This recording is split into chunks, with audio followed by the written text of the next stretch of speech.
আমার নবী মদিনায় আসলেন, মুসলমান যুবক নয়, ইহুদি এক যুবক নবীর প্রেমে দেওয়ানা হয়ে গেছে। তা ইবনে তাইমিয়ার ছাত্র ইবনে কাসির রাহিমাহুল্লাহ, ওনার কিতাব আল বিদায়া ওয়ান নিহায়াতে আছে, আমি রেফারেন্স দিয়ে গেলাম। ইহুদি যুবক নবী দেখে দেওয়ানা হয়ে গেছে। নবী বাজারে, যুবক বাজারের কোনায় গিয়ে দুই চোখে নবীর দিকে তাকিয়ে থাকে। নবী রাস্তায়, যুবক রাস্তায় দাঁড়িয়ে নবীর দিকে তাকিয়ে থাকে। যুবক দেখে রাসূল যেখানে, যুবক সেখানে। এখন আপনি যদি আমার পিছনে পিছনে একদিন, 2 দিন, 3 দিন, 4 দিন ঘুরেন, নিশ্চয়ই আমি জিজ্ঞেস করব কি হলো, কথা ঠিক না? তা আমার নবী যখন 3-4 দিন চলে গেল, ডাক দিলে আসেবা, এই যুবক, মা বালকা, তোমার কি হলো? যুবক নবীর দিকে তাকিয়ে মুস্কি হাসি দিয়ে বললেন, আনা উহিব্বুক ইয়া রাসূলুল্লাহ, নবী রে, আমার ভেতরে প্রেম জাগ্রত হয়েছে, আমি আপনি নবীকে বেশি ভালোবাসি। আমার রাসূল বলেন, আমি রহমাতুল লিল আলামিন। কেউ যদি ভালোবাসে তার মাইনাস ফর্মুলা দেই না, প্লাস ফর্মুলা, আমি নবীও তোমাকে ভালোবাসে, আমি নবীও তোমাকে। এখন যুবক বললেন, কথা একটা আছে। আমার নবী বললেন, কি কথা? আমি একমাত্র সন্তান, আমার মা বাবার, আমার কোনো ভাই নাই, আমার কোনো বোন নাই, আমি ইহুদির ঘরে জন্ম নিয়েছি। আমার মা বাবা আমাকে সোনার চামচ দিয়ে বড় করেছে। নবীরে একটা কথা বলতে চায়। আমার নবী বললেন, বলো না। আমার মন চায় কালিমা পড়তে, আমার মন চায় ঈমান আনতে, কিন্তু আমি যদি ঈমান আনি আমার মা বাবা বড় কষ্ট পাবে। আমার নবী বললেন, তাহলে তোমার সিদ্ধান্ত কি? আমার সিদ্ধান্ত, মা বাবা যেহেতু কষ্ট পাবে সেই জন্য ইহুদি থাকবো, কিন্তু মন থেকে তো আপনারে মাইনাস করা যাবে না, আমি ইহুদি থেকে আপনি নবীকে ভালোবাসতেই থাকবো। আমার রাসূল বলেন, আমার ধর্মে কোনো জোরাজুরি নাই, আমি তোমাকে জোর করে মুসলমান বানাবো না, তুমি তোমার মতো করে ছেড়ে দিলাম। তোমার ভালো লাগলে মুসলিম হবে, না লাগলে মুসলমান হওয়ার দরকার নাই। কিন্তু যুবক বললেন, নবীরে একটা প্রস্তাব দিতে চায়, নিবেননি? আমার নবী বলেন, বলো না শুনি। আমি তো ইহুদি হতে পারি, কিন্তু বুকে তো আপনি নবীর নাম। নবীরে, আমি ইহুদি ধর্মে থেকে আপনি নবীর খেদমত করতে চাই। আপনি নবীর কি করতে চায়? কেন? খেদমত করলে পাশে থাকা হবে, খেদমত করলে 2 নয়ন ভরে আপনি নবীকে দেখার সুযোগ হবে। আমার নবী বললেন, আমি যদি রহমাতুল লিল মুসলিমিন হইতাম তাহলে তোমারে না বলতাম, কিন্তু আমি তো জগতের রহমত, আমি তো আলামিন, সুতরাং তোমাকে মাইনাস করার কোনো সুযোগ নাই। তুমি যদি ইহুদি হইয়া আমি নবীর খেদমত করতে চাও, যাও, তোমাকে রসুলের খাদেম হিসেবে কবুল করে ফেলেছে। আমার রসুল অজু করতে যায়, যুবক লোটা নিয়ে পানি নিয়ে আসে, পানি ঢালতে থাকে। আমার নবীর যখন অজু শেষ, যুবক গামছা মুবারক এগায়া দেয়, আজান হয়ে গেল, রসুল মসজিদে নবীর দিকে রওনা হয়ে গেলেন। যুবক নবীর পিছনে পিছনে চলে গেলেন। যখন রসুল দরজার সামনে এসে গেলেন, এখন মসজিদে ঢুকবে, ডাক দিলেন, এই যুবক, তুমি ইহুদি, নামাজ পড়বে মুসলমানে, ধর্ম যার যার, উৎসব তার। আমি যদি তোমারে বলি মসজিদে এসো, নামাজ পড়ো, তোমার ধর্মের উপর জুলুম হবে। আমি নবী কারো ধর্মে আঘাত করতে পারবো না। যেহেতু নামাজের সময় হয়েছে, আমি ইমামতি করব, নামাজ পড়াবো, সাহাবায়ে কেরামের অনেক সমস্যা সমাধান করব। সুতরাং আমি যতক্ষণ মসজিদে থাকবো ততক্ষণ তুমি যেহেতু আমার পাশে থাকতে পারবে না, তোমাকে ছুটি দিলাম।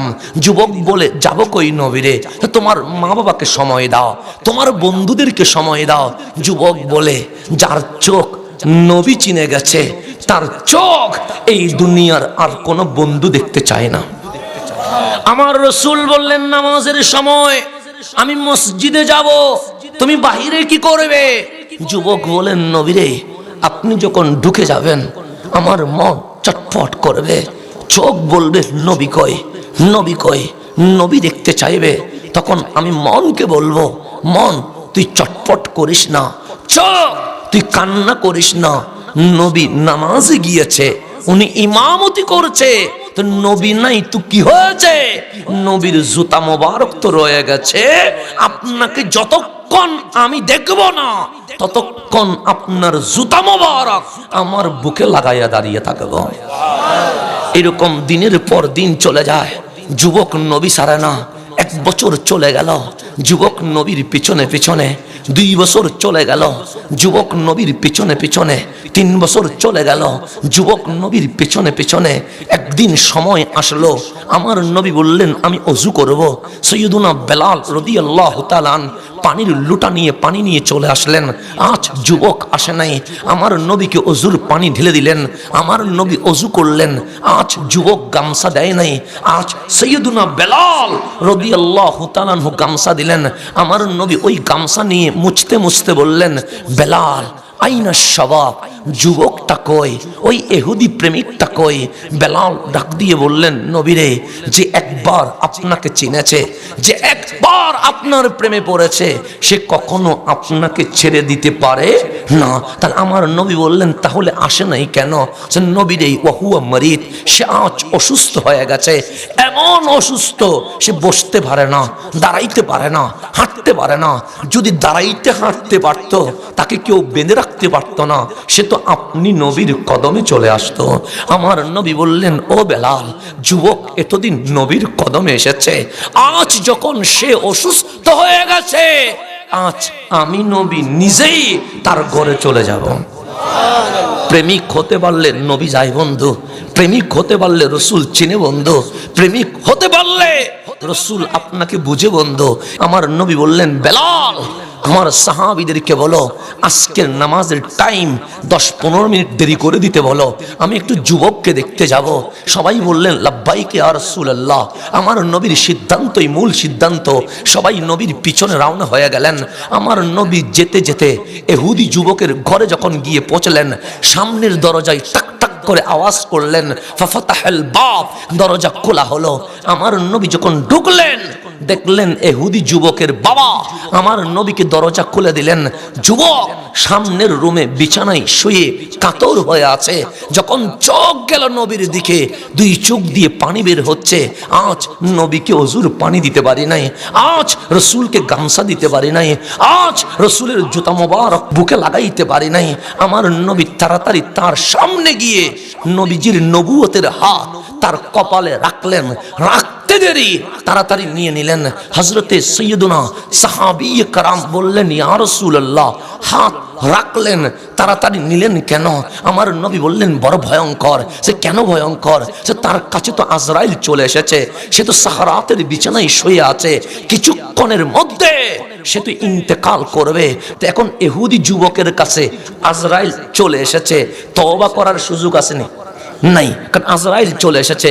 যে যখন তওবা করার সুযোগ নাই, ঈমান আনার সুযোগ আছে নাই, কারণ আজরাইল অলরেডি তার শরীরে চলে এসেছে, জান কবজা করা শুরু করেছে। আমার নবী ডাক দিলেন, যুবক, তুমি না আমার খেদমত করেছো, তুমি না আমার গোলামি করেছো, তুমি না আমাকে অজুর পানি দিয়েছো, তুমি না আমার গামছা নিয়েছো, তুমি না আমার জুতা মোবারক বহন করেছো। তুমি যদি ঈমান ছাড়া মরে যাও, জাহান্নামে চলে যাবে। মুস্তাফার খাদেম জাহান্নামে যাবে, এটা তো আমি নবী মানতে পারবো না। আমার নবী বললেন, যুবক, জীবনে তোমাকে ইসলামের কথা জোর দিয়ে বলি নাই, কখনো বলি নাই কালিমা পড়তেই হবে, কিন্তু আজ তোমার সময় শেষ। আমি নবী একটা কথা বলি, শুধুমাত্র কালিমাটা পড়ো, বাকিটা আমি নবী দেখব। শুধু তুমি কি পড়ো? কালিমাটা পড়ো, বাকিটা আমি নবী দেখবো। এখন যুবক বাবার দিকে তাকিয়ে আছে। বাবা বললেন, আমার দিকে কি? যেই নবীর জন্য মায়ের কথা শুনিস নাই, যে রসুলের জন্য ঘরের কথা বলে গেছিস, আজকে আমার দিকে কি? নবীর দিকে তাকা। যুবক নবীর দিকে তাকিয়ে আছে, রসুল যুবকের দিকে তাকিয়ে আছে। যুবক নবীর কণ্ঠে কণ্ঠ মিলিয়ে বলতে লাগলেন, লা ইলাহা ইল্লাল্লাহু মুহাম্মাদুর রাসূলুল্লাহ সাল্লাল্লাহু আলাইহি ওয়াসাল্লাম। কালিমা পড়া শেষ। ফাইনতাকালা রাজুল, ওই যুবক ইন্তেকাল করে ফেললো। ইন্না লিল্লাহি ওয়া ইন্না ইলাইহি রাজিউন। যখন জান বের হয়ে গেল, আল্লাহর রাসূল তার কপালে হাত দিয়ে চোখ দুটো বন্ধ করে দিলেন, নিজের গায়ে একটা চাদর ছিলেন, ওই চাদরটা নিয়ে যুবকের শরীরের উপর দিয়ে আমার নবী যখন বের হয়ে যাচ্ছে তখন ডাক দিলেন, সাহাবী জাননি যুবকটা জাহান্নামী ছিল, আমি নবী জান্নাতি বানাই দিছি। কি ছিল এটা? মসনদে আহমদে এই কথাটা আছে, যুবকটা জাহান্নামী ছিল, আমি নবী কি করে দিয়েছি? জান্নাতি বানাইয়া দিয়েছি। একটা ইহুদি যুবক যদি নবীর প্রেম বুকে রাখার কারণে মরণের মুহূর্তে ঈমান নসিব হয়ে জাহান্নামী যদি জান্নাতি হয়ে যায়, যুবক তুমি তো হিন্দু নয়, তুমি তো বৌদ্ধ নয়, তুমি তো চাকমা নয়, তুমি তো নাস্তিক নয়, তোমার বুকে তো ঈমান আছে। এক ইহুদি যুবক মুস্তাফার প্রেমের কারণে জাহান্নামী যদি জান্নাতি হয়ে যায়, তুমি তো মুসলমানের ছেলে, তোমার বুকে যদি নবীর প্রেম থাকে, খোদার কসম তুমিও জান্নাতি হয়ে যাবে।